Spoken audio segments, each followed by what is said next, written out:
Magandang hapon sa ating lahat. Tayo po ay dumako sa panalangin. O aming Diyos na dakila, napakatotoo ng aming inawit na Ikaw ang aming soberanong Panginoon.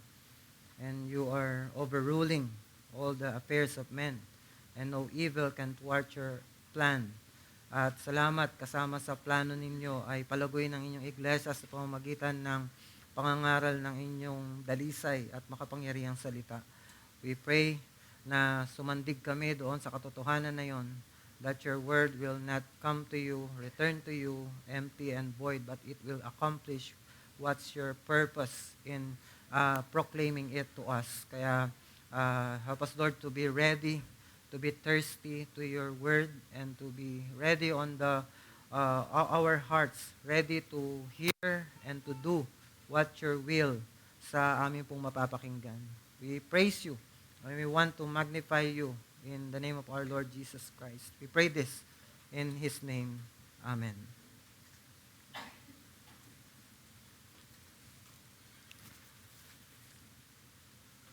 Well, as New Year, we know that this is quite a good time to have a resolution or resolutions.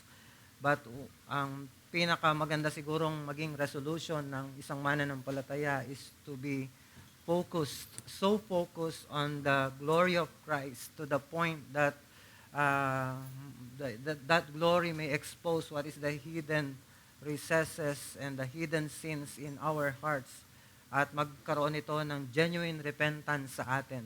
We cannot do that by just meditating on anything else, but on meditating on the glory of Christ. Just like what happened here in Acts chapter 19 sa pangalawang bahagi ng ating pangangaral, wherein makita natin dito that because of what happened sa Ephesus ay naggapi. Kumbaga, it has been proven that the house of the devil has been divided, wherein nag-away. Kumbaga, pinahiya ni Satanas ang sarili niya because nung pinapalayas ng mga huwad na mga mananampalataya or huwad na mga exorcist na mga Hudyo, itong demonyo na sumasapi sa isang tao, imbes na makiisa sa kanila ay binugbog sila nung lalaki na yon. Mga hindi nakisama para mapatuloy yung supposed to be ay falsehood. It just shows that the house of the devil has been divided at this moment. At makita natin na and fear, a great fear among all the Ephesians have come sa kanila, at na nagdulot ito ng napakalaking repentance that kahit na yung nakabalita lang ay pumunta kay Pablo at divulging what they did. I have this sorcery doing in my life, and then after that they brought yung kanilang mga books or yung kanilang mga scrolls of sorcery, at hindi lang nila ito dinala doon, sinunog nila. And it is costly 50,000 pieces of silver ang halaga nito. Well, makita natin dito is yung prevailing power ng Diyos sa Ephesus ay hindi pwedeng itwart, hindi pwedeng pigilan. Pag ipinakita ito ng Panginoon, magkakaroon ng repentance which is very costly, at it is because of the surpassing worth ni Jesucristo. At yan ang ating makikita doon sa ating text na pinag-aaralan sa Acts 19:11-20. And God was doing extraordinary miracles by the hands of Paul, so that even handkerchiefs or aprons that had touched his skin were carried away to the sick, and their diseases left them, and the evil spirits came out of them. Then some of the itinerant Jews, exorcists, undertook to invoke the name of the Lord Jesus over those who had evil spirits, saying, I adjure you by the Jesus whom Paul proclaims. 7 sons of Jewish high priests named Sceva were doing this. But the evil spirit answered them, Jesus I know, and Paul I recognize. But who are you? And the man in whom was the evil spirit leaped on them, mastered all of them, and overpowered them, so that they fled out of that house naked and wounded.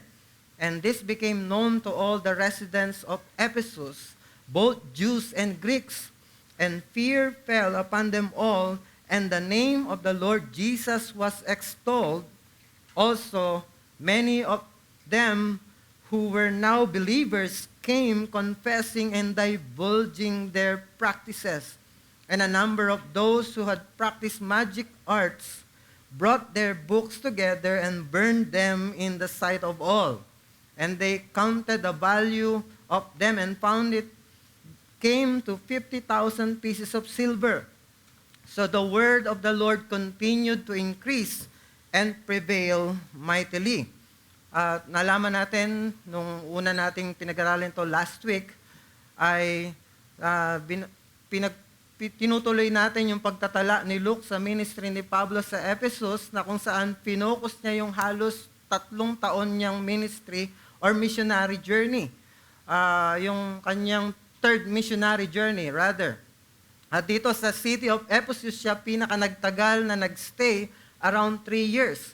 Kaya naman makita natin na ang Church of Ephesus ay isa sa mga mahalagang churches na kanyang napuntahan dahil nga sa kanyang experiences dito and the endearment na nagkaroon sila dito. Remember, kung nabasa na natin ito sa verse 20, ay dito makita natin na magpapaalam si Paul sa mga Ephesian elders, at doon very heartwarming yung kanyang pagpapaalam dahil papunta na siya ng Rome dito, nakapunta na siya, tapos na yung kanyang third missionary journey, papunta na siya ng Rome para harapin si Caesar, at sinabi niya, maring hindi na tayo magkitang muli, ito na yung pinakahuli nating pagkikita, and their eyes have been soaked with so much tears in their eyes, knowing that Paul has been a very great part sa kanilang ministry. It's because kung sino man tao na magmi-ministry at pupunta doon, missionary, at makita niya yung kalagayan ng Ephesus, sa tingin ko is hindi lahat magi-stay ng matagal doon, because itong city na ito, hindi siya, kumbaga, kung sa human estimation, hindi siya hinog para sa gospel. It is because punong-puno ito ng sorcery, magic, at punong-puno, nababalot ito ng kadiliman. That's why we can just realize bakit sa sulat niya sa Ephesians may mga hint ng ng pagiging Panginoon ni Jesucristo above all powers. Doon sa Ephesians chapter 2 verses 1 to 3, we have read na pinaalala niya yung dating buhay ng mga Ephesian believers na ito, na sinabi doon, they are following the prince of the power of the air because of their sorcery. There is a greater force sa kanila na mas higit sa kanila, na hindi nila kayang kumawala. But because of the grace of God, because of the enduring power of the Word, ay naligtas sila. Kaya nga sobrang nagpapasalamat itong Ephesian elders na ito, because nagstay si Pablo even though ganon yung kanilang nakita. At nakita nila na, yes, really we are dead in sin. And we walk according to the passion of our flesh. At walang anumang lakas na pwedeng pumigil sa aming pagbulusok sa impyerno, but because of the grace of God that you have taught us, that you have brought into us, ay nakalaya kami, nabuhay kami spiritually. And nagstay si Pablo doon para lang mag-minister sa kanila, even though it is clouded with darkness yung panahon na yon. Kumilos ang Diyos by miracles sa pamamagitan ni Pablo. Dito makita natin na to the point na kahit yung bimpo at yung apron na ginamit niya sa kanyang pagpapagal, ginamit ng Panginoon, hindi isang talisman, hindi isang magic, kundi pagpapatunay at pagbibindicate that this really is my apostle. This one is sent by me. ang Diyos mismo, hindi naman si Pablo ang gumawa nito eh. Ginawa ito ng mga tao, hindi naman niya hinand over yung kanyang, pero ginawa ng mga tao, kinuha, pero still, kumbaga, God has reached down to their ignorance. And para patunayan, this man really preaches my word, he is my apostle, and I am using itong mga tanda ng kanyang pagpapagal sa ministry sa Ephesus, na siya ay isang tao na masipag. Hindi siya isang tao na nagpunta lang doon para makahanap ng comfort. He is working with his hands, he is working with his mind, with all yung mga reasoning niya, debate niya doon sa bulwagan na kanyang inupahan. At dahil doon ay lumaganap ang Ebanghelyo. This really is a person that I can lean on. Parang sinasabi ng Panginoon, He is supporting that. And then, ginamit ng Panginoon yon at nagkaroon ng extraordinary miracle. Hindi lang miracle na kakaiba na, pero dinagdagan pa niya, extraordinary. May kakaiba kasi ginamit yung panyo at saka yung apron. And then, makikita rin natin sa ating binasa, napahiya ang mga gumagamit ng pangalan ni Jesus nang hindi nagtitiwala sa Kanya bilang Panginoon at tagapagligtas. Yung mga anak ni Sceva ay ginamit yung pangalan ni Jesus para magpalayas ng masamang espiritu, pero sa halip na lumayas, ginulpi silang lahat nung nag-iisang taong sinasapian ng demonyo. Dahil dito ay matinding pagkatakot ang bumalot sa lahat. Dahil imbes na kampihan sila ng demonyo at makisakay sa kanilang kasinungalingan, ay ipinahiya sila mismo nung kanilang supposed to be kakampi nila. Ang pagkatakot na ito ay nagdulot sa mga tao ng pagrepent at gumawa ng costly restitution. Sinunog nila ang kanilang mga scrolls ng sorcery na nung kanilang sumahin ay umabot yung halaga sa sobrang mahal. At sinamarize ni Luke ang lahat ng pangyayaring ito sa verse 20. So the word of the Lord continued to increase and prevail mightily. I think yun yung pinaka-focus dito. How the word continued mightily despite of all this darkness na hindi kayang pigilan ng sino man, pero because of the prevailing power of God, nagpatuloy. Yan ang emphasis ng passage na ito. Ngay pinapakita ang nananaig na kapangyarihan ng Diyos ay lumalaganap sa madilim na lugar ng Ephesus, and it brought transformation that could not be resisted. So, the message na binanggit natin last time is when God shows His prevailing power, it brings transformation that cannot be resisted. And that's how we can, yung pwede tayong sumandal sa Diyos. Kasi habang namamayagpag ang mga kasinungalingan, habang namamayagpag ang mga pagsalungat sa kalooban ng Diyos dito, but when God on His will, wanted to show yung kanyang prevailing power, it will be irresistible. Hindi siya pwedeng pigilan ng sino man. Kapag ipinakita ng Diyos ang kanyang nananaig na kapangyarihan, ito'y nagdudulot ng pagbabagong hindi mapipigilan. Yan ang kapangyarihan ng Diyos, na hindi katulad ng kakayanan ng tao na kayang pigilan or salungatin. Ito yung soberanong pagkilos ng Diyos na nag-a-advance ng kanyang kaharian. Yung kaharian ng Diyos ay mag-a-advance at gagawa ang Panginoon ng paraan para mag-advance ito. Kasi ginagapi nito ang anumang obstacles at bumabago ito ng buhay sa paraan na kahit ayaw nung tao na yun at that moment, when the grace of God overshadows itong kanyang pusong matigas, it will be transformed into the heart of flesh, and it will be receptive to the magnificent glory of Christ, and it will change dito sa kanyang buhay. Even the darkness in Ephesus did not stop the advance of the kingdom when his servant Paul set his foot on that city. Nung umpisa pa lang na pumunta si Pablo doon, tinapak niya yung kanyang paa doon.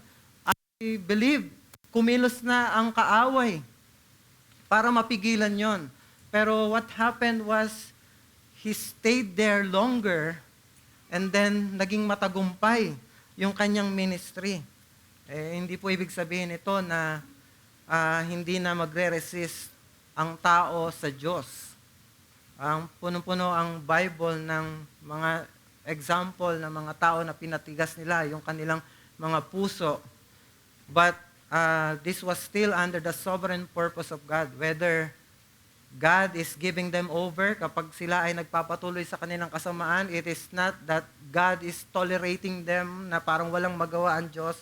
It is either God is giving them over or God is showing His goodness by using His long-suffering and forbearance to lead them to repentance. Remember sa Romans chapter 1, 3 beses binanggit doon yung kanyang judgment sa mga tao na God have gave them over to their lustful flesh because the man, one example there is man giving the nature of their being man.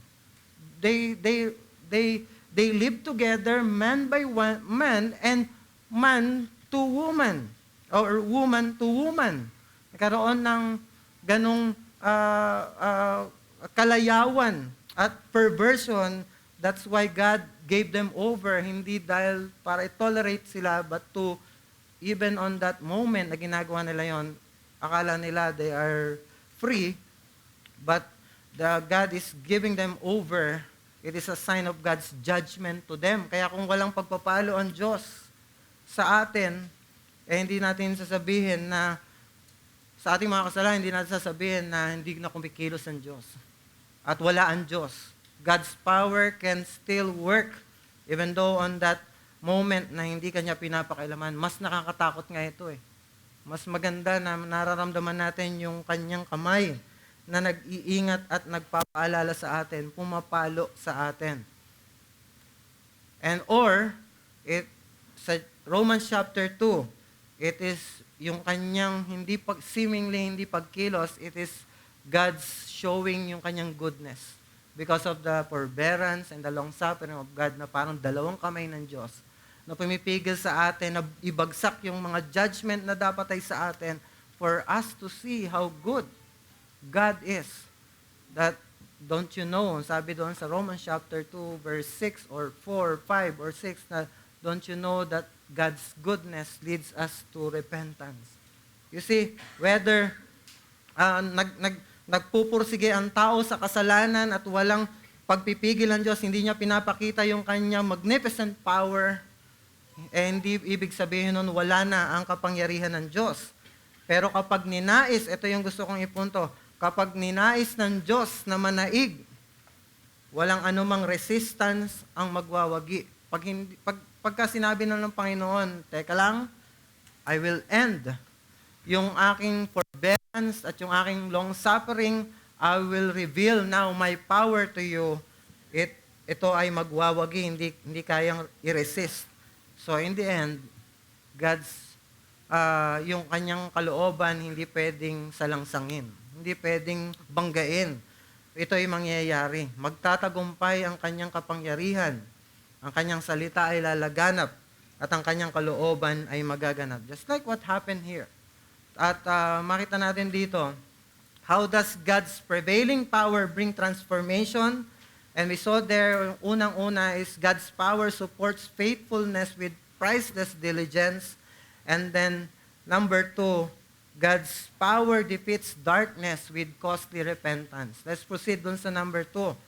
God's power defeats darkness with costly repentance. So, verses 13 to 20. Gusto ko na basahin natin muli ito para mag-grasp natin yung text at ma-exhaust natin ano yung gustong ipakita sa atin ni Luke, bakit niya ibinigay ito. Sa verses 13 to 20, sabi niya, Then some of the itinerant Jewish exorcists undertook to invoke the name of the Lord Jesus over those who had evil spirits, saying, I adjure you by the name or by the Jesus whom Paul proclaims. Kumbaga, ang ginamit nila dito is si Kristo, yung pangalan niya, ginamit niya, pero in connection with Paul, not in connection with them. So wala silang personal relationship with Christ. They're just using the name of God, or the name of Christ as a talisman here. Walang pinag-iba doon sa kanilang gawi na mga incantation, na gagamitin lang nila yung pangalan ni Yesu Kristo na parang magical word para magpalayas ng tao. Pero sinabi dito, and the man whom was the evil spirit leaped on them, and the man in whom was the evil spirit leaped on them, mastered all of them and overpowered them, so that they fled out of that house naked and wounded. Nasa sila sa loob ng bahay, nag-uunahan silang lumabas doon sa pintuan, maybe may lumabas pa sa bintana, I don't know, pero ang sabi doon, nag-uunahan silang lumabas, and they are wounded and naked. They were humiliated at this moment. And then, sabi dito, and this became known to all the residents of Ephesus, both Jews and Greeks, and fear fell upon all, and the name of the Lord Jesus was extolled.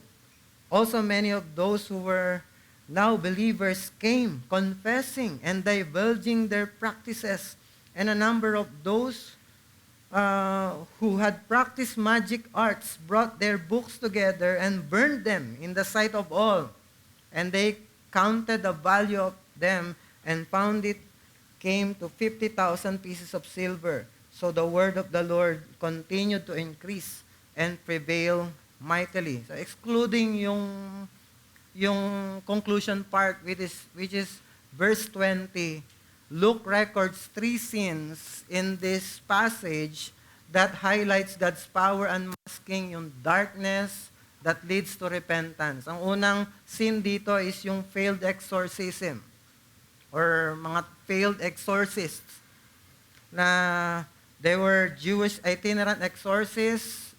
Sila ay hindi taga doon. They are wandering from city to city, tapos nagpapalaya sila ng mga demonyo.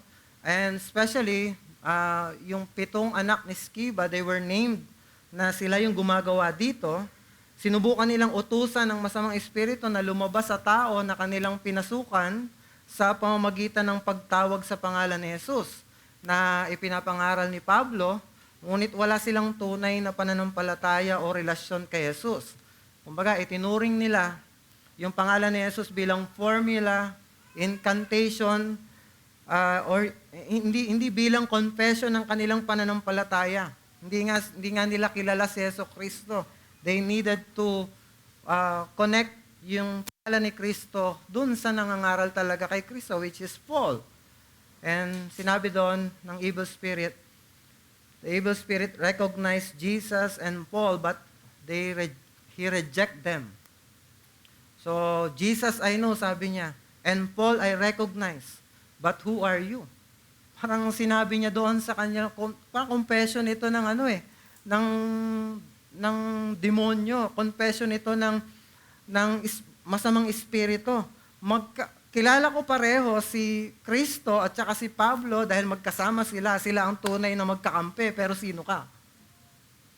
Sino kayo?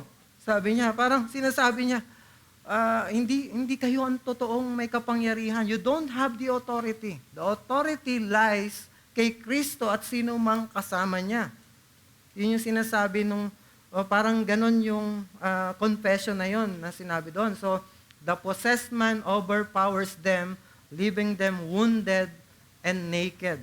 So, makikita natin dito sa unang scene na ito, ang kapangyarihan ng Diyos na nagtatagumpay ay hindi pwedeng manipulahin o gayahin. Hindi pwedeng gawin or gayahin ng sino man na nagsasabing kilala ko lang si Yesu Kristo pero wala akong kapangyarihan, wala akong relationship sa Kanya, hindi pwede na pekein yung kapangyarihan ni Jesucristo or yung authority na meron kay Jesucristo. Pinapakita nito na ang tunay na authority ay nagmumula lamang sa tunay na kay Kristo or naitutulay lamang doon sa tunay na kay Kristo. Dahil ang pangyayaring ito ay in contrast doon sa extraordinary na miracles na ginawa ng Diyos sa pamamagitan ni Pablo. Kung yung kay Pablo ay matagumpay na kahit yung bimpo at apron niya ay ginamit, ay naging daluyan ng kapangyarihan, itong mga Hudyo na hindi naniniwala at hindi pinapangaral kay Kristo ay sobrang, they have been humiliated. Napahiya sila. And it vindicated Paul. And it vindicated the word of God that has been preached, Paul has been preaching na si Kristo talaga yung may kapangyarihan. Hindi si Pablo, kundi si Kristo. Naging daluyan lang si Pablo. And then, yung sa pangalawang scene, dun sa verse 17, the fear of the Lord came upon them. Ito yung resulta. Itong insidente na ito, lumaganap sa lahat ng mga taga-Ephesus. At ang naging response, fear falls upon all. And the name of Jesus is magnified. Yung public recognition of God's power, makita natin, it leads to reverence. Kapag ang power ni Jesucristo nalalathala sa lahat ng mga tao, hindi siya nagiging personal lamang, ay nagkakaroon ito ng reverence sa maraming mga tao. So the name of Jesus is exalted, not false, hindi yung kay Pablo or sino mang agent. Pansinin natin to, hindi sumikat si Pablo. Kahit na yung kanyang bimpo ay pinagpasapasahan nila. Hindi si Pablo ang sumikat dito, and the name of the Lord was extolled. So, anong makita natin dito? Ang kapangyarihan ng Diyos na nagtatagumpay ay nagdudulot ng pagkamangha at nagpapakita ng otoridad ni Kristo, hindi ng human reputation. Yun ang tunay na ang power ng Diyos ay sumasa isang tao.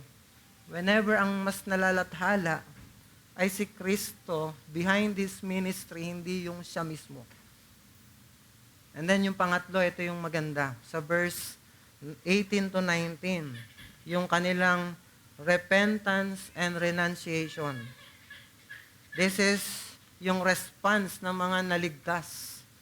Many confessed and divulged their practices because of yung confession na si Kristo talaga ang Panginoon na may power at authority. Marami ang naniwala kay Jesucristo at yung mga believers na yon, hindi lang sila naniwala, they came to Paul confessing yung kanilang kasalanan at divulge na, Paul, ito yung ginawa ko.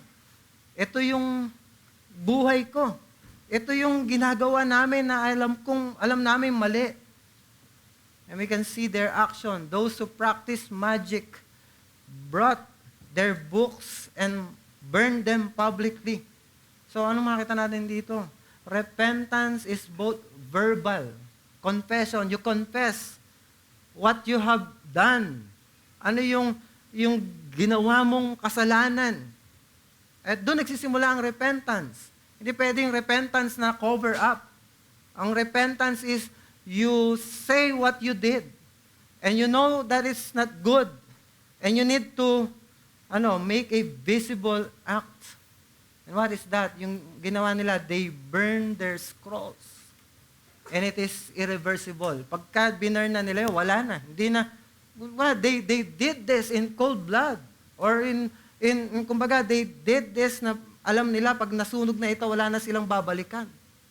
They burned it. And what happened here? The cost is immense. Yung scrolls na kanilang sinunog, sinuma nila. At ang estimation is 50,000 pieces of silver. Or sa ibang salin is 50,000 drachmas. It is equivalent sa Romans na denarius. Alam nyo ba na ang drachma or denarius is equivalent to 1 day wage sa Greco-Roman world. So, ibig sabihin, 160 years of wages. Kung, let's say, 500, minimum nila nung panahon na yon. Sa panahon natin ngayon, 500. Actually, papunta ng 600, 525 na tayo. Pero let's say 500. It cost 25 million pesos sa pera natin ngayon. Sa madaling salita, ganito umaabante ang kaharian ng Diyos.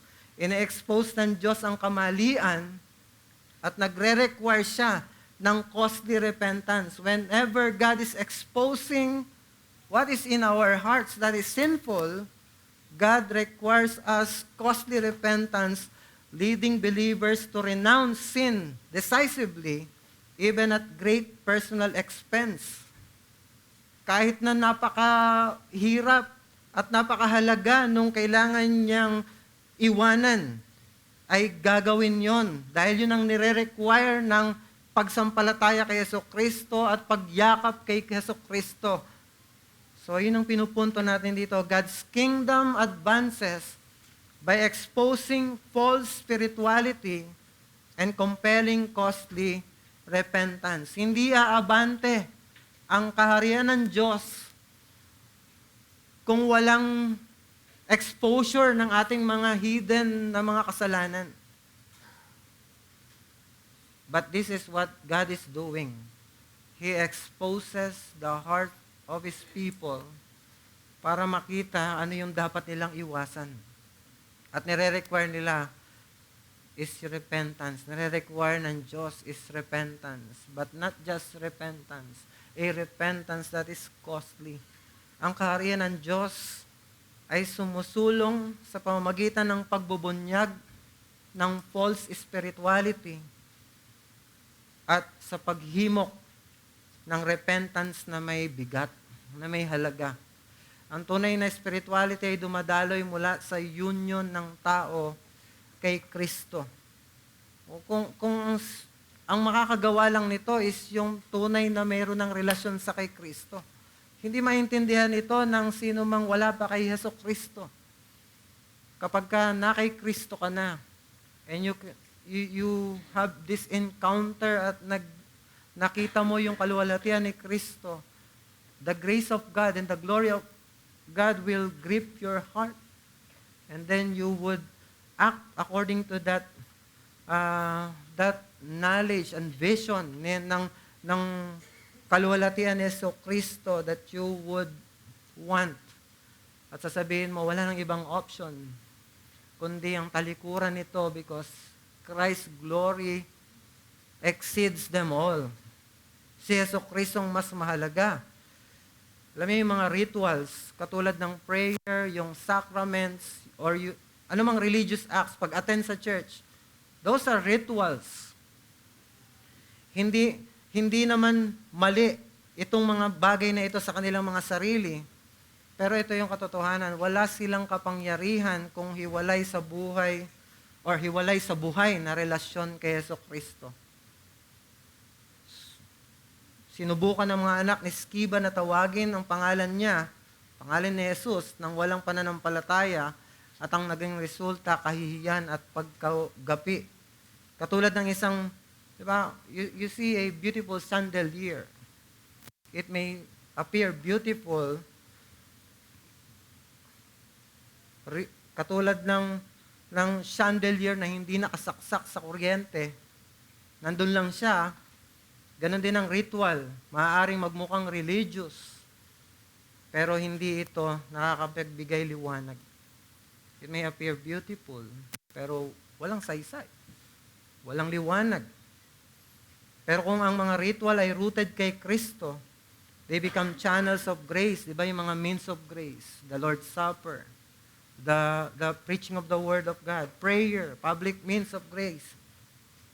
Those are powerful when it is done under the relationship na meron tayo kay Jesucristo.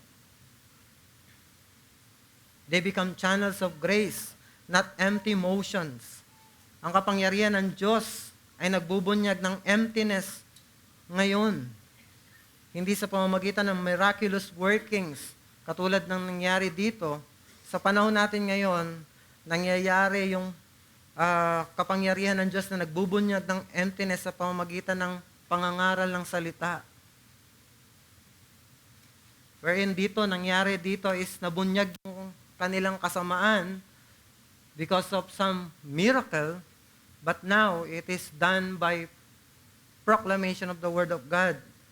And then yung testimony, yung gawa ng banal na spirito na nagko-convict ng mga puso ng tao.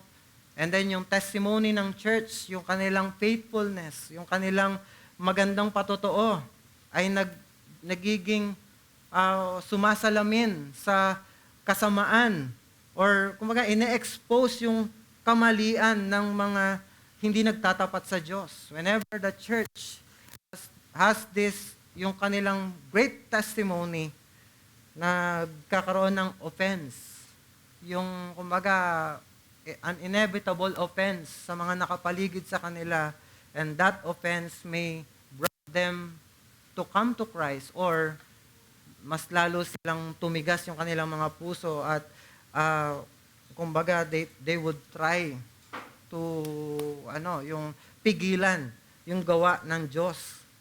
Pero nonetheless, it exposes yung kanilang kasamaan. And then yung providence ng Diyos, ganito yung kapangyarihan ng Diyos na nag-expose ng ating mga masasamang puso. Nangyayari ngayon hindi na masyado sa mga supernatural, pero sa providence ng Diyos, kumikilos siya. May nangyayari na nabubunyag yung mga hidden sin natin. That exposes. Hindi na kailangan ng extraordinary na mga miracles ngayon. God is now working through those means, ordinary means. At pag ginawa ng Diyos yon, ibinubunyag niya yung emptiness at yung kasamaan na meron tayo. Pero para sa mga tunay na anak ng Diyos, whenever God is doing that, ano yung purpose? Ang purpose is ang purpose ng exposure na ginagawa ng Diyos sa ating mga kasalanan is redemptive. Kumbaga, para tayo ay makabalik sa Kanya. When He unmasked ritual without relationship, it is not merely to shame, but to redirect hearts towards genuine faith. Kung tunay kang mananampalataya and God exposes your heart, you must praise God in it. Yakapin mo yon. Katulad ng nangyari dito, the word of the Lord came to them. Nagbago silang lahat. At yun ang purpose. Kung yung anak ka ng Diyos, mas maiintindihan mo at mas yayakapin mo ito. Itong mga sinisiwalat ng Diyos yung nakahihiya mong kasalanan. Di ba? Ito yung maganda dito. Ang focus ng Diyos is not to shame us, pero para mas lalo tayong magkaroon ng genuine na pananampalataya kay Christ. Ipakita kung sino talaga yung nasa puso natin. At that moment, maybe, you love God, pero you love your sin more than God at that moment. Pero kapag siniwalat ng Diyos yung nasa puso mo, makikita mo that you really ought to love God as you should. His power magnifies Christ's name and compels people to seek Him personally. Ganun yung ginagawa ng Diyos dito. And this seeking starts with repentance. That is more than regret. Ito yung sinasabi ng ating text. Repentance na hindi lamang regret. It is a spirit-driven turning of life. Ang Diyos, ang kanyang kapangyarihan, ang naggumawa nito, na siyang nagturo sa tao para mag-turn, magbago ng direksyon. 'Di ba? We know yung repentance theologically, ang term niya sa tunay na sa Greek na salita is metanoia, wherein nakuha natin yung word na metamorphosis. It is changing. It is, kumbaga, Kung yung metamorphosis, it is what is happening sa mga paru-paro na mula sa uod, nagbago sila at naging magandang paru-paro. This means a change of mind and leads to a change of direction. So yung prevailing power ng Diyos, this makes this turning unavoidable dahil yung holiness ng Diyos at yung beauty ni Christ, it exposes yung futility ng sin at that moment na akala natin ang sin is all what we want and it is good for us. Pag ang power ng Diyos kumilos sa ating mga puso, you would see that sin is futile. Hindi yan makakaganda sa'yo. Ibubuksan niya ang isipan natin at sasabihin niya that sin would only lead you to frustration and humility. You would just suffer shame. Kaya nga tinatago natin yung kasalanan kasi nakakahiya sa katotohanan lamang. So,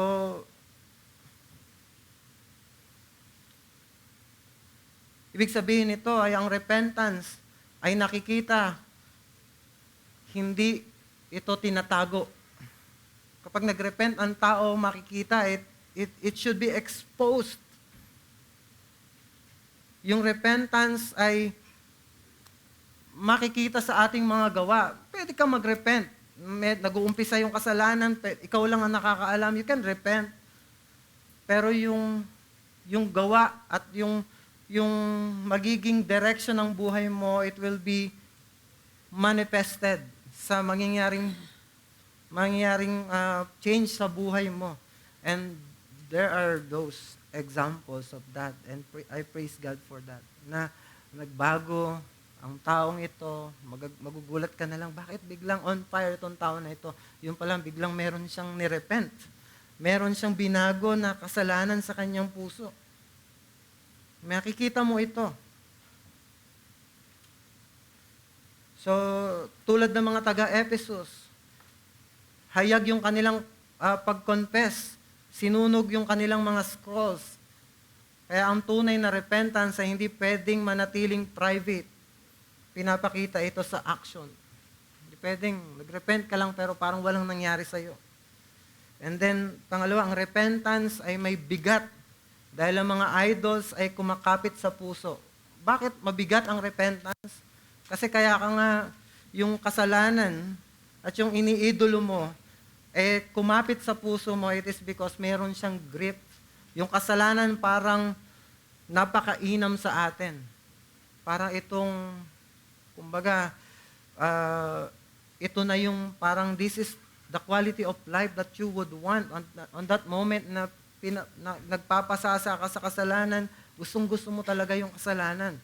At madalas ang repentance ay nangangailangan ng pagsuko ng mga mahalaga sa atin. Tulad ng habit, possessions, relationship na nakikipag-compete kay Kristo. Whatever it is na idolo ng puso mo, lahat yan ay kumakapit sa atin na parang napakahalaga nito. Kaya nga, ang costly para sa atin ang repentance. Ang mga taga-Ephesus ay nagsuko ng mga scrolls na worth 25 million pesos na nagpapatunay na ang repentance ay maaring maging masakit sa bulsa. Nakaka-apekto ito sa ating relasyon, sa reputasyon natin, o kaya umeepekto ito, tinatanggal nito yung ating comfort, pero ito ay nagpapalaya sa kaluluwa. We may learn because of our repentance. We may learn to sacrifice all of those things na mahalaga sa atin. Pero ang dulo nito is may kagaanan, may kaluwagan ng spiritual at ng kaluluwa. So, pero ang repentance, ito yung maganda. Ang repentance ay pagtataas kay Kristo. Bakit? Kasi costly ang repentance. Itong costly repentance na ito, it declares that Christ is of surpassing value. Pag nagrepent ka, tinalikuran mo yung mga mahalagang bagay sa'yo na kailangan mong iwanan na naglalayo sa iyo sa Diyos, you are declaring, once you do that, you are declaring Christ, that He surpasses all the value na meron yung iniiwan mo. Di ba? Sa Philippians chapter 3 verse 8, sinabi ni Pablo, meron akong dapat ipagmayabang. Ang dami kong credentials. I am the Pharisee of the Pharisees. I am circumcised at the 8 days. Itong mga bagay na ito, pinagmamayabang ng ibang mga tao, and I did. Pinagmayabang ko, mahalaga ito. But indeed, sabi niya, I counted everything as loss because of the surpassing worth of knowing Christ Jesus my Lord. For His sake, I have suffered the loss of all things and count them as rubbish in order that I may gain Christ. You want to have that vision of Christ na surpassing, you should gawin nyo ito ngayong taon na ito. Kaya naman, every costly surrender is a testimony that Jesus is worth more than wealth. He is more than your pleasure. He is more than your hidden sin.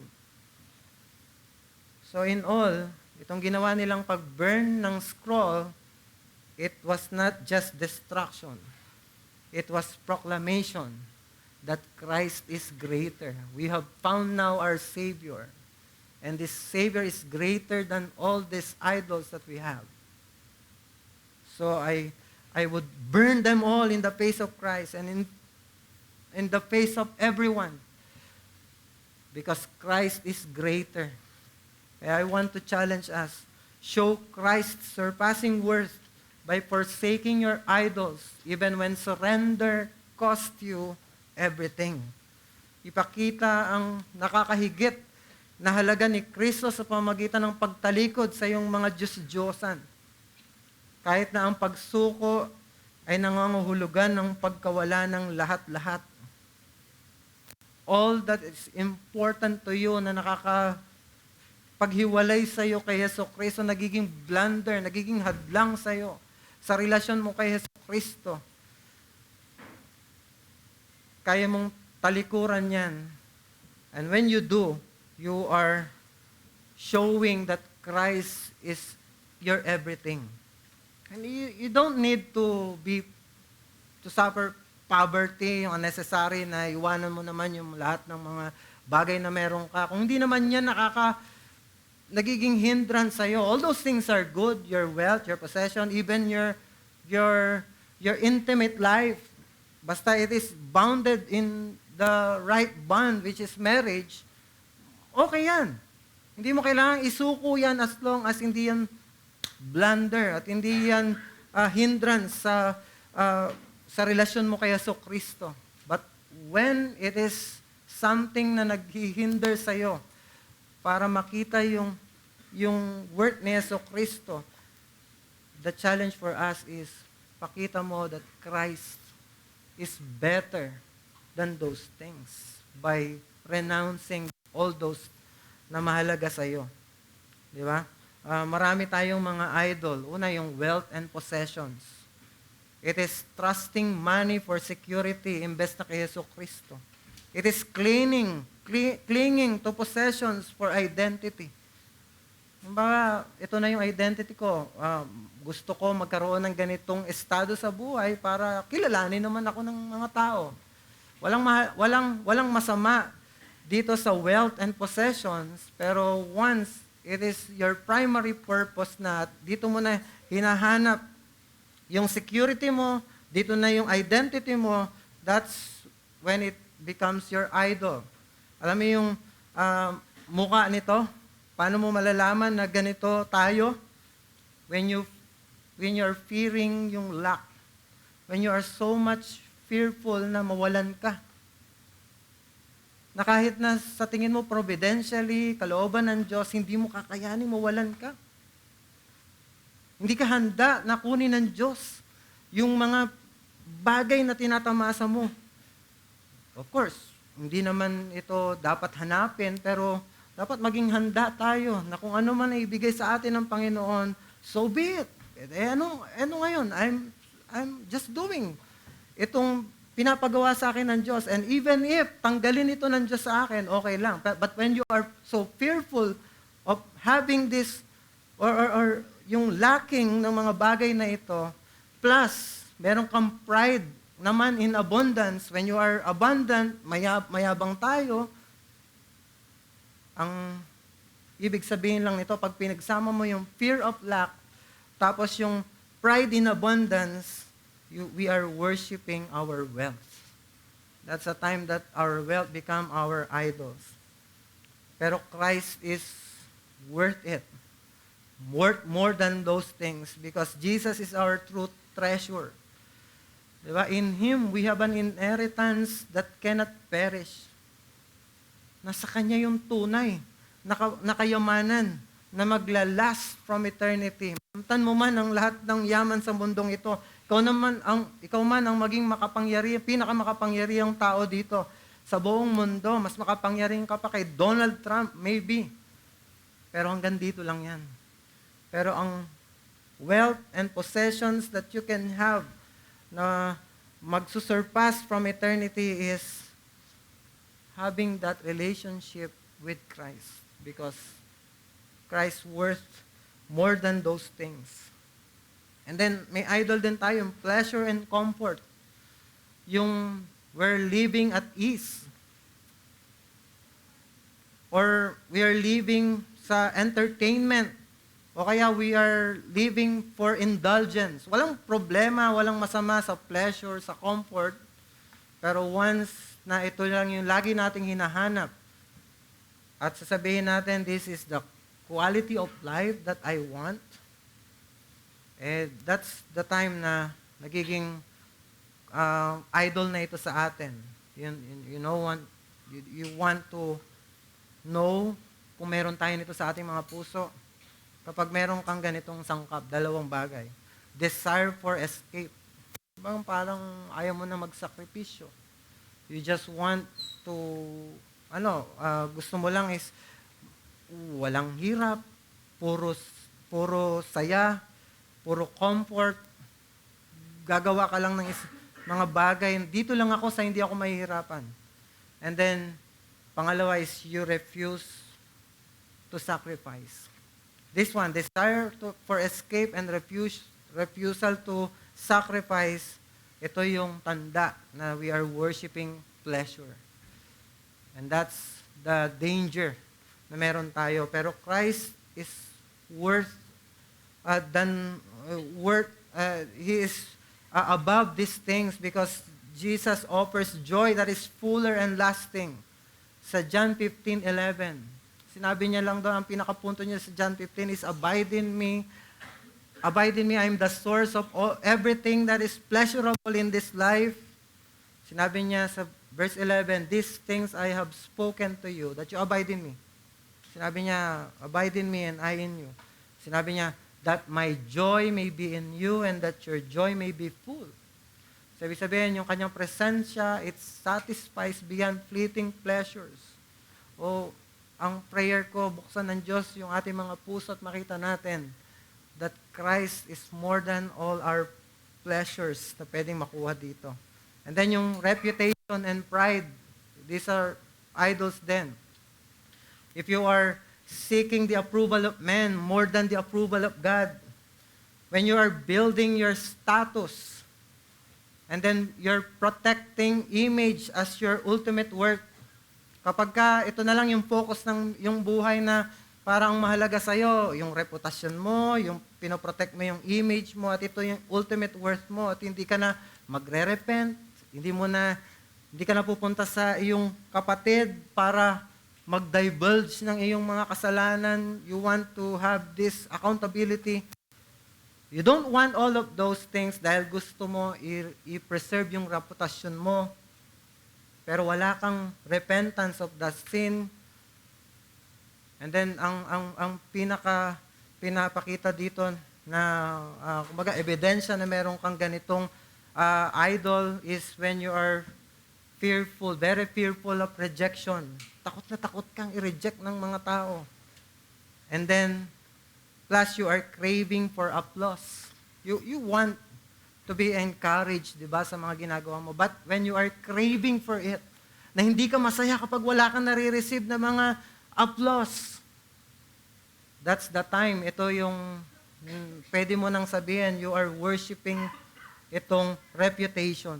Itong reputation na it becomes your idol. Pero mas mahalaga si Jesucristo dito kasi si Kristo ang pinaka may karapatan sa applause ng mga tao, but He humbled Himself to the cross. Kasi at sa Kanya natin nakita na we are already accepted and honored by God, not because of what we have done, but because of His surpassing worth. Yung Kanyang ginawa sa krus ng Kalbaryo, kaya tayo tinanggap ng Diyos. And then yung pang-apat na idol na pwede nating makita sa ating mga puso, na sana somehow it would speak sa ating mga puso. Makita natin, saan ba tayo nagkulang last year? At sana i-expose ng Diyos ito this year.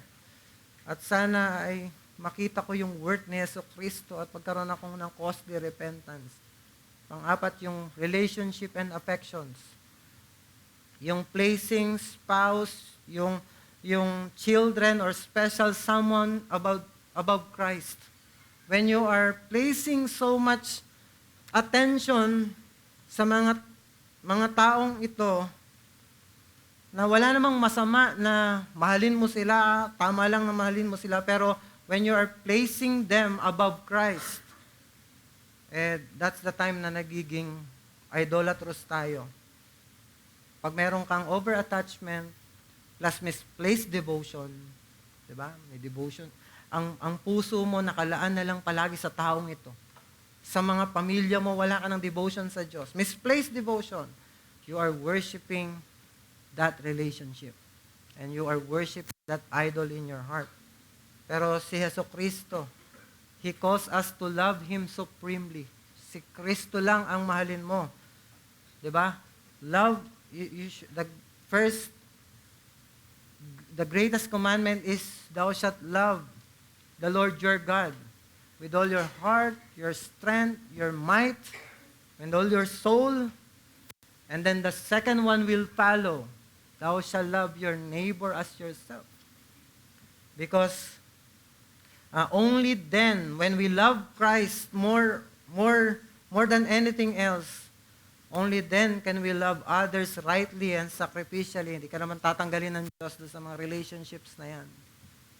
Kung yan ay legitimate relationship, you would learn to really love that person. And if that relationship is an illicit relationship, you would learn to love that person rightly.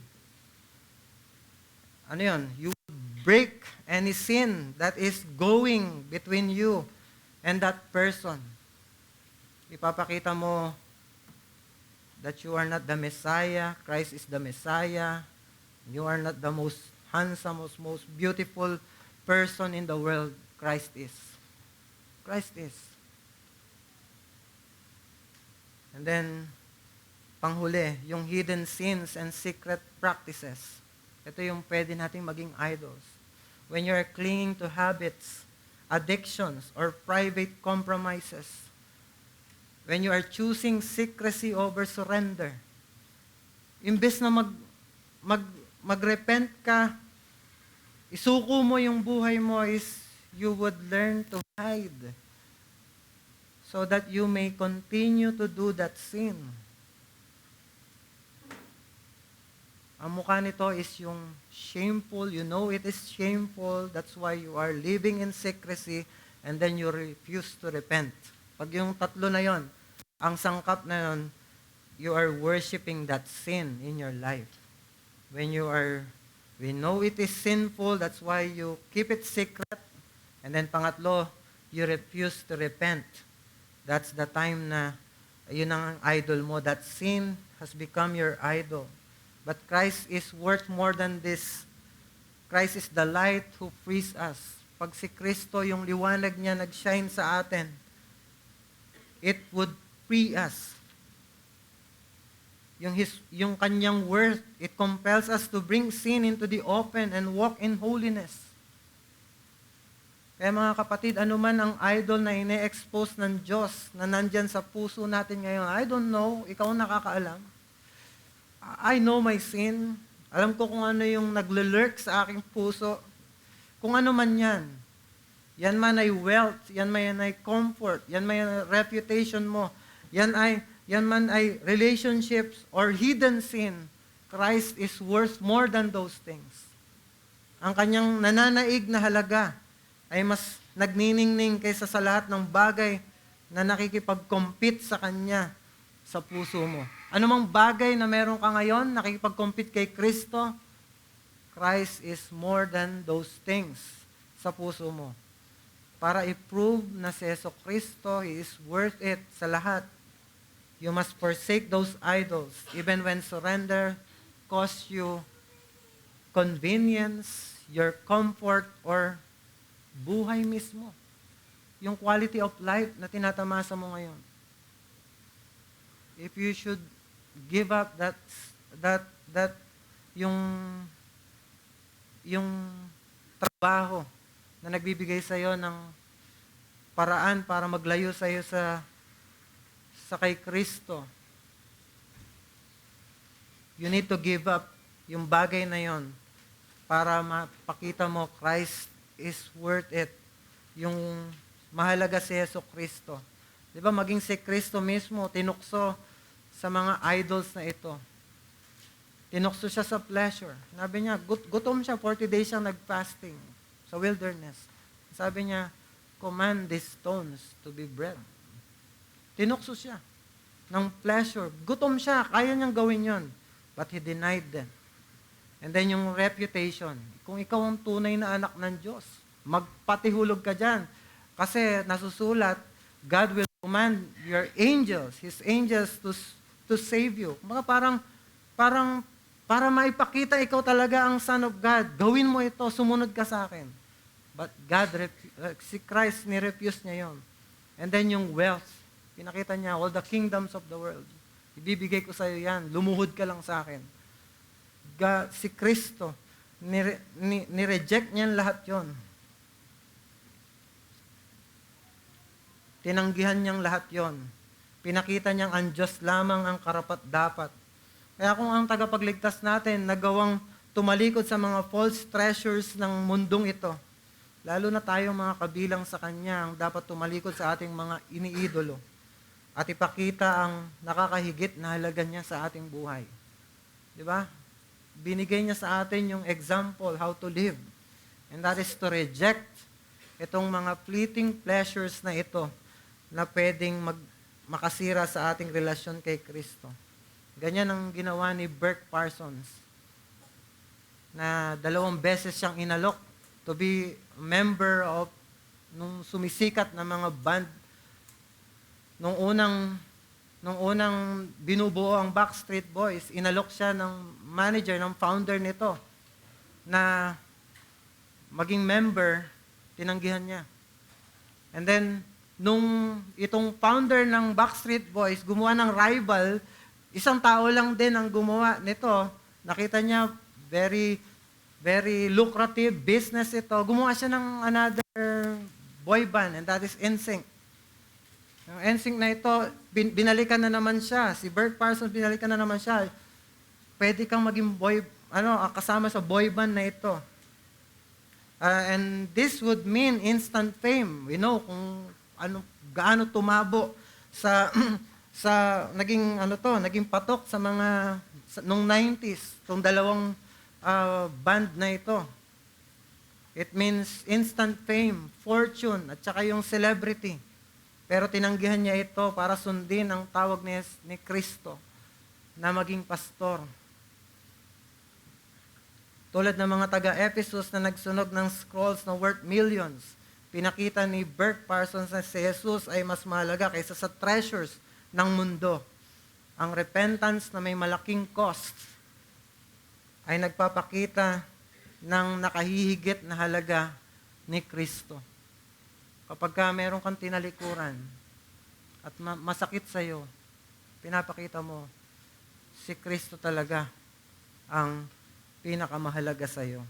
So, as a conclusion, repentance proves real when it is costly, for Christ's surpassing worth outshines every treasure.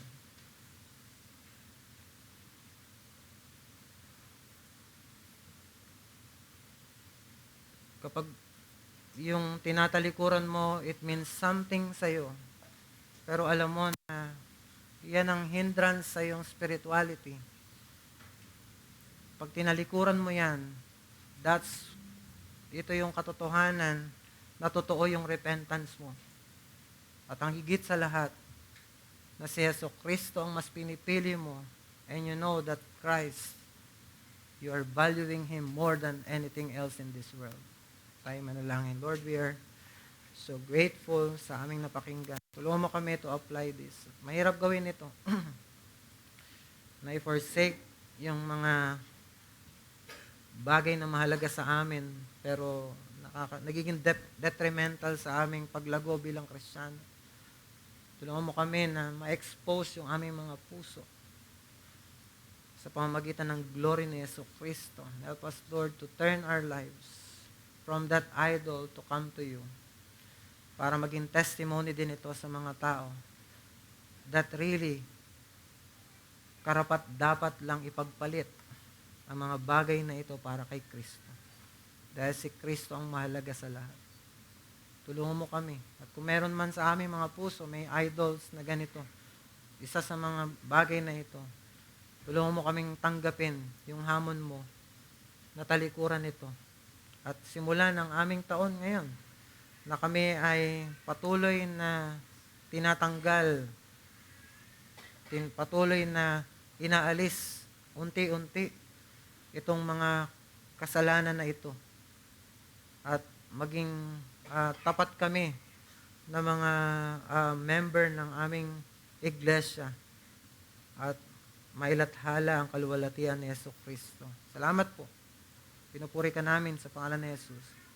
Amen.